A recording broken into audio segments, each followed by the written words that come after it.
Good day everyone, I am GL Leslie L. Duhina from ECA 112L Section B15 together along with John Patrick de Guzman and our core subject advisor, Ms. Marian Sehera. This documentation will be separated into 4 agendas: theories and concepts, circuit and activity results, conclusion, and activity time-lapse. In the world of wired electronics, analog signals exhibit continuous variations, whereas digital signals assume ideally one of two discrete states. This distinction can be extended to systems that transmit data via electromagnetic radiation instead of electronic current traveling through wires.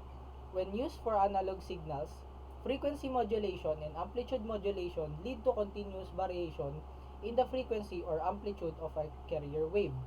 When modulation techniques are used for digital communication, the variation applied to the carrier are restricted according to the discrete information being transmitted.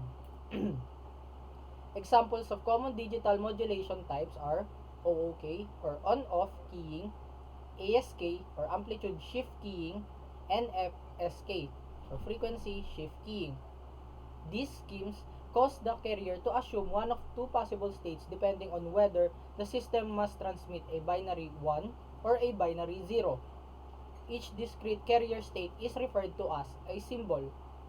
Quadrature phase shift keying or QPSK is another modulation technique, and it is a particular interesting one because it actually transmits 2 bits per symbol.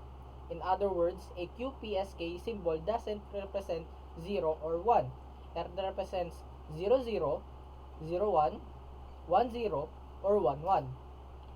This 2 bits per symbol performance is possible because the carrier variation are not limited to 2 states. In ASK, for example, the carrier amplitude is either amplitude option A representing a 1 or amplitude option B representing a 0. In QPSK, the carrier varies in terms of phase, not frequency, and there are 4 possible phase shifts.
The researcher was able to achieve the objectives of understanding the idea and being acquainted with the topic in this activity.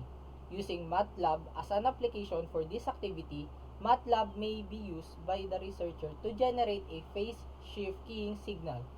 QPSK utilizes 2 binary inputs, MSB and LSB, with each binary input comprising 2 carrier signals of varying phases. The conclusions formulated were gathered through the conduction of this experiment. Quadrature phase shift keying or QPSK can be interpreted as 2 independent BPSK systems that have the same performance but twice the bandwidth. Spectrum efficiency. QPSK has twice the bandwidth efficiency of BPSK since 2 bits are transmitted in a single modulation symbol.